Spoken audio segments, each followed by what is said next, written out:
श्री स्वामी समर्थ. नमस्कार मंडळी, स्वागत आहे तुमचे माझ्या यूट्यूब चॅनलवरती. आजचा दिवस तुम्हाला खूप छान, सुखाचा, आनंदाचा जाऊ, हीच मी स्वामींच्या चरणी प्रार्थना करतो. आणि आज या नवीन व्हिडिओला सुरुवात करतो. येत्या 2 मार्चला म्हणजेच सोमवारी आलेली आहेत होळी. दरवर्षी हुताशनी पौर्णिमेच्या दिवशी होळी हा सण साजरा केला जातो. या हुताशनी पौर्णिमेला फाल्गुनी पौर्णिमा असेही म्हणतात. या हुताशनी पौर्णिमेचा प्रारंभ 2 मार्चला सायंकाळी 5:55 होणार आहे आणि समाप्ती 3 मार्चला सायंकाळी 5:07 होणार आहे.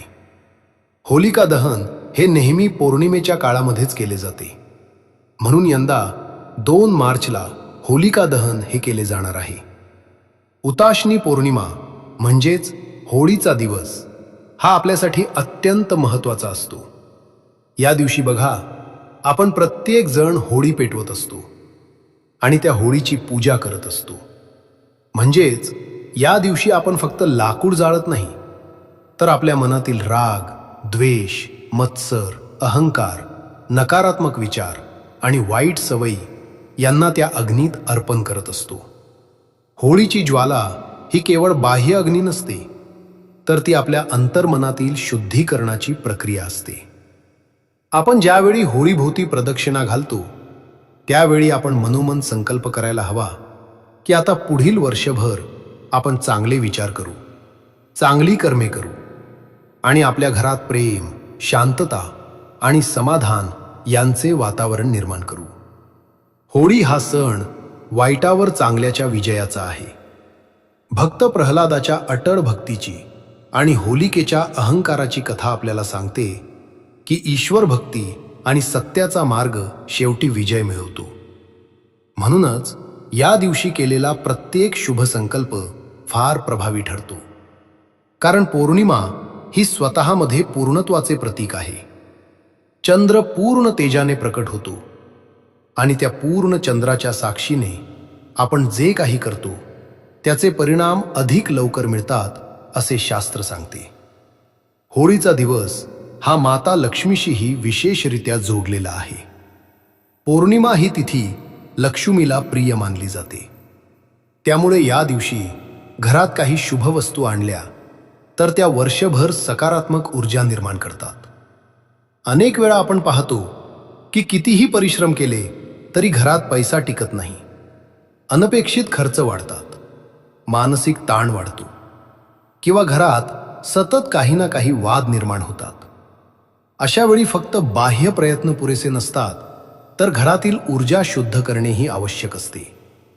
म्हणूनच होळी येण्यापूर्वी काही विशिष्ट वस्तू घरात आणणे अत्यंत शुभ मानले जाते.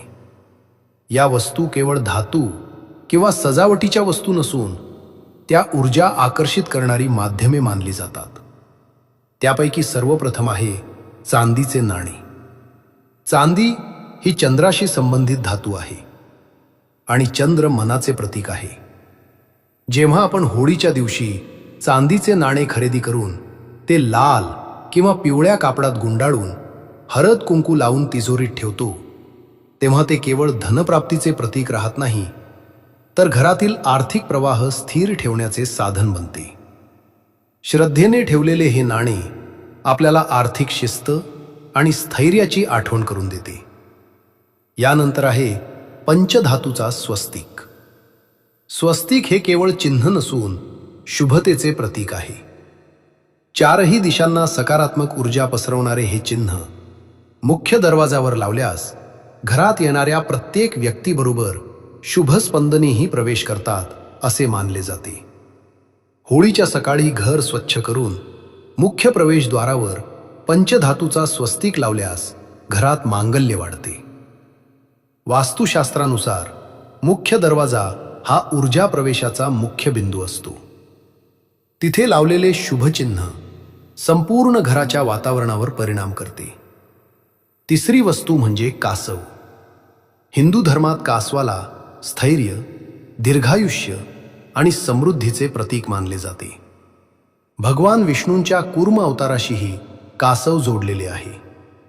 देवघरात पंचधातूचे किंवा तांब्याचे कासव पाण्यात ठेवून त्याचे तोंड देवांकडे करून स्थापित केल्यास घरातील आर्थिक स्थिती स्थिर राहते असे मानले जाते.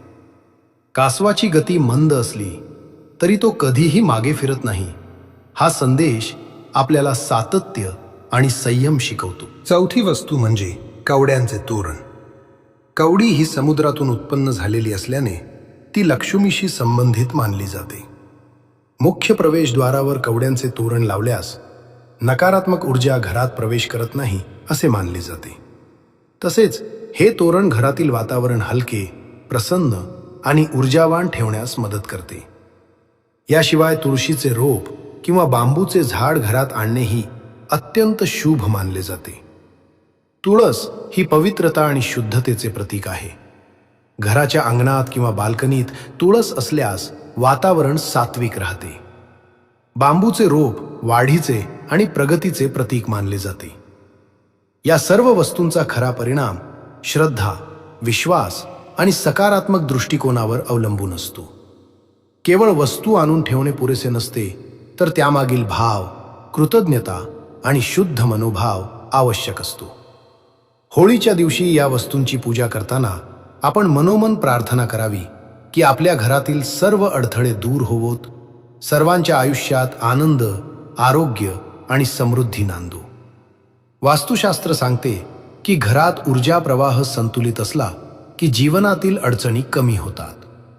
होळी हा सण ऊर्जा शुद्धीकरणाचा आहे.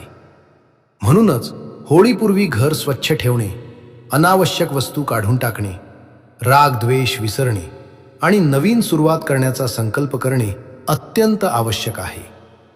ही माहिती श्रद्धेने स्वीकारा, विवेकाने आचरणात आणा आणि सकारात्मकतेने जीवनात बदल घडवा.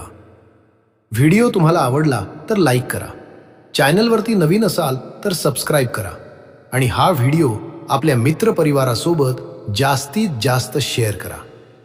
चला तर मग भेटू असंच पुढल्या एका नवीन व्हिडिओमध्ये. तोपर्यंत सर्वांना श्री स्वामी समर्थ. जगज्जननी मा रुक्मणी आणि भगवान श्री कृष्णा आप पर कृपा करे. धन्यवाद.